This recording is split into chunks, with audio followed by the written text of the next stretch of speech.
Welcome to While We Were Distracted, the podcast where we explore topics that often get overshadowed in the rush of daily life. Please take a moment to like and subscribe. It really helps. All right, so picture this. You're at the grocery store grabbing your usual avocados and a six-pack for the weekend. But when you check out the total, just makes your jaw drop. Turns out everything's suddenly way more expensive. And to add insult to injury, filling up your tank on the way home costs a small fortune. Not exactly the ideal start to your weekend, right? Awfully not. And unfortunately, the scenario might not be as far-fetched as it seems. You're right, and that's precisely what we're diving into today. The potential fallout of a trade war with our neighbors, Mexico and Canada. We've got a CNN business article here laying out how former President Trump's proposed 25% tariff on all goods imported from those countries could hit you right where it hurts your wallet. I was reading this article, and honestly, some of these facts blew my mind. Like, did you know Mexico recently surpassed China as the top exporter to the U.S.? I had no idea. It's a pretty recent development, and it definitely changes the landscape of international trade, particularly for the U.S. Okay, so before we jump into the potential impact on our grocery bills and gas prices, can you give us a quick rundown of what a trade war actually is? I feel like I hear that term thrown around a lot, but I'm not always sure I fully grasp what it entails. You're right, it can be a bit jargony. Basically, a trade war is when countries start slapping tariffs, which are essentially taxes on each other's goods. It's a tit-for-tat situation where each country tries to protect its own industries and workers, but it often ends up hurting consumers in the process. We saw this play out recently with the U.S.-China trade war, where prices on a bunch of goods went up for American shoppers. Right, I remember that. It felt like everything from electronics to clothes got more expensive. Right. So Trump's proposing essentially the same tactic, but this time with Mexico and Canada. And this CNN article makes it clear that given how much we rely on those two countries, a trade war with them could be a whole different ballgame, right? Yeah, absolutely. Think about it. Mexico and Canada are our largest and third largest trading partners. We're talking billions, even trillions of dollars worth of goods flowing between our countries. So if a 25% tariff gets slapped on everything, that's going to have a massive impact on the price of, well, pretty much everything. Okay, so let's get down to brass tacks. The article highlights a few key areas where consumers would really feel the pinch. And I have to say, some of these examples are making me a little nervous. Let's start with something that affects almost everyone, our cars. Good point. The auto industry is definitely going to be front and center in this potential trade war. Mexico is actually the top source of imported vehicles for the U.S., surpassing both Japan and Germany. Seriously, I knew we imported a lot of cars from Mexico, but I had no idea it was that much. So if those tariffs go into effect, what kind of price increases are we looking at? Well, a 25% tariff on vehicles coming from Mexico could add thousands of dollars to the price of a new car. Okay, ouch. So not only would new cars be more expensive, but the article also mentions that repairs could get pricier too, right? Exactly. Many U.S. manufacturers rely on parts sourced from Mexico. With the tariffs, those parts would also become more expensive, leading to higher repair costs. It's kind of a double whammy for anyone who owns a car. All right, so maybe I'll hold off on that new car purchase for now. Mm-hmm. But let's be real, another thing we can't really avoid is food. What's the trade war forecast for our grocery bills? Get ready for some sticker shock in the produce aisle. This article points out a pretty mind-blowing statistic. 90% of the avocados consumed in the U.S. come from Mexico. Oh, seriously, 90%. So my beloved avocado toast could become a luxury item. It's not just avocados. The U.S. relies heavily on Mexico for a wide range of fruits and vegetables, especially as climate change makes growing conditions in parts of the U.S. more challenging. We're talking tomatoes, peppers, berries, you name it. With a 25% tariff, those prices are almost certainly going to climb. Okay, I'm starting to see a pattern here. Cars, groceries, it feels like everything's about to get more expensive. What else should we brace ourselves for? Well, let's talk about gas prices. Oh, no, not gas. Haven't we suffered enough at the pump lately? Unfortunately, a trade war with Canada could add fuel to the fire, so to speak. Canada is one of the largest oil suppliers to the U.S., particularly for regions like the Great Lakes, the Midwest, and the Rockies. Yeah, I remember hearing about those pipelines. So if we slap a tariff on Canadian oil, what does that mean for drivers? Well, the article suggests we could be looking at an increase of anywhere between 25 to 75 cents per gallon. Wow, that's a huge jump, especially considering gas prices are already pretty volatile. And it's not just at the pump. Higher fuel costs have ripple effects throughout the economy, potentially driving up the cost of transportation for goods, which could lead to, you guessed it, even higher prices on pretty much everything. So the domino effect, right? Yeah. One price increase triggers another and another, and it just keeps going. This is starting to paint a pretty bleak picture. I'm already feeling the pinch just thinking about it. I understand it can be a lot to take in. And keep in mind, we've only scratched the surface here. The potential consequences of a trade war go far beyond just higher prices. You're right. I'm definitely curious to hear more about the broader economic and political implications. But before we dive into that, I want to circle back to something you mentioned earlier, Mexico surpassing China as our top trading partner. Can you unpack that a bit more? What exactly led to that shift, and what does it mean for us as consumers? It's actually a really fascinating development, and it's tied to a bunch of factors, including, believe it or not, those tariffs on Chinese goods we talked about earlier. Oh, interesting. So are you saying companies started shifting their production to Mexico to avoid those tariffs? Exactly. When the U.S. imposed tariffs on goods from China, it made them more expensive for American businesses to import. So many companies started looking for alternative sources. And Mexico, being right next door, became a really attractive option. That makes sense. Lower labor costs, closer proximity, it's kind of a no-brainer from a business standpoint.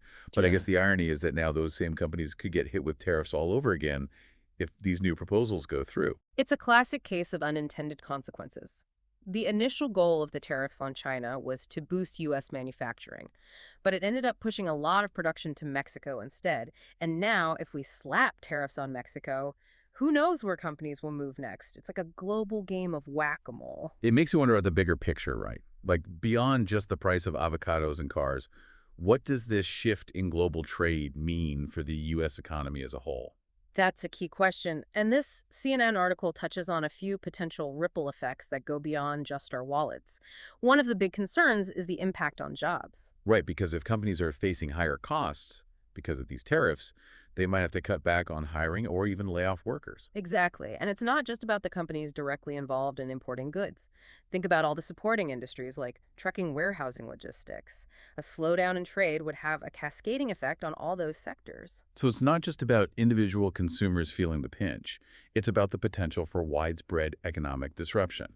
Exactly. And the article also raises some interesting points about the potential impact on our relationships with Mexico and Canada. Yeah, it's one thing to be in a trade spat with a country halfway across the world, but it's a whole other ballgame when it's your next door neighbors. Right. And it's not just about economics. These are countries we have close ties with on everything from security to environmental issues.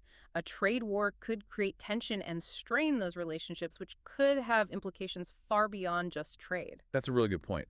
We often think about trade in purely economic terms, but it's so intertwined with politics and diplomacy. Absolutely. And this particular scenario raises some really complex questions about the long-term costs and benefits of protectionist trade policies. On the surface, the idea of protecting American jobs and industries might seem appealing, but as we've seen with the trade war with China, the reality is often far more nuanced and messy. It seems like there's a lot more to consider than just the sticker price on our groceries or our next fill-up at the gas station. But okay, I'm going to play devil's advocate here for a second. The article mentions that Mexico overtaking China as our top trading partner is partly due to companies trying to avoid tariffs. But isn't it possible that some of those companies might actually choose to move production back to the U.S. if tariffs on Mexico make it too expensive? That's an interesting question. And it gets to the heart of the debate over protectionism. It's certainly possible that some companies might consider moving production back to the U.S., but there are a lot of factors at play, not just tariffs. Like what? Well, labor costs are a big one. Wages in the U.S. are significantly higher than in Mexico. And there are also regulatory differences, infrastructure considerations, access to raw materials. It's a complex equation for companies to weigh. So even if these tariffs go into effect, there's no guarantee that it would lead to a mass exodus of companies from Mexico back to the U.S. Exactly. It's a lot more complicated than just a simple cause and effect. And it's important to remember that businesses are always looking for ways to maximize profits. So they're going to make decisions based on what's most advantageous for them, regardless of political rhetoric. Okay, that makes sense. So what can the average person do about all of this? It feels like these global trade dynamics are so far beyond our control. You're right, it can feel overwhelming. But one thing we can all do is stay informed. The more we understand about how these trade policies work and what the potential consequences are, the better equipped we'll be to make informed choices, both as consumers and as voters. So it's not just about tuning into election coverage every 4 years. It's about staying engaged with the issues, understanding how they connect to our lives, and making our voices heard. Absolutely. And as we move forward, I think it's essential to approach these complex trade issues with a healthy dose of skepticism, critical thinking, and a willingness to consider diverse perspectives. Well, I have to say, I'm feeling a little overwhelmed, to be honest. It's a lot to process, but I appreciate you breaking it down for me step by step. And I think you've raised a really important point that even seemingly distant political decisions can have very real and immediate consequences for our everyday lives. It's definitely a complex landscape, and it's understandable to feel overwhelmed. But remember, we're all in this together.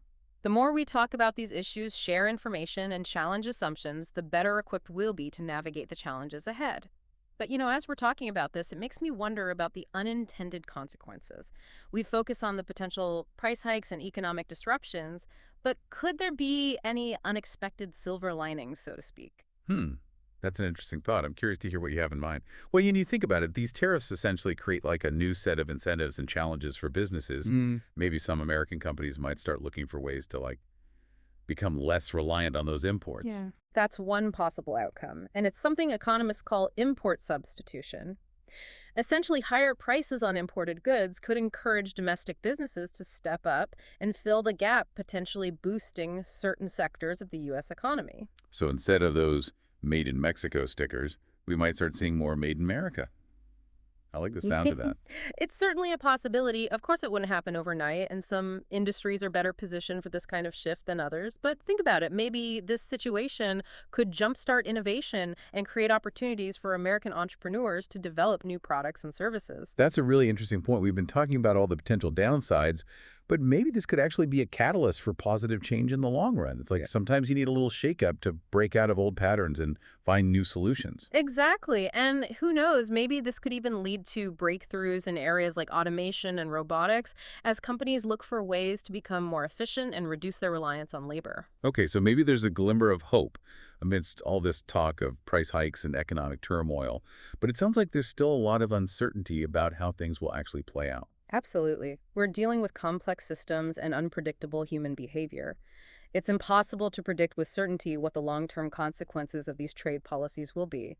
But by engaging in these conversations, exploring different perspectives, and staying informed, we can at least start to grasp the potential implications and make more informed choices. Well, I feel like I've learned a ton today. Thank you for guiding me through this deep dive. It's definitely given me a lot to think about. My pleasure. It's always rewarding to explore these complex issues with a curious and engaged mind.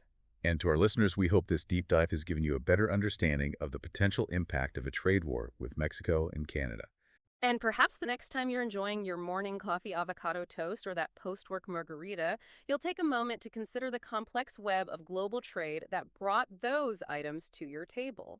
Who knows, you might even discover a newfound appreciation for the interconnectedness of our world and think about the potential ripple effects of policies that on the surface might seem completely unrelated. So stay tuned. Please take a moment to like and subscribe. It really helps.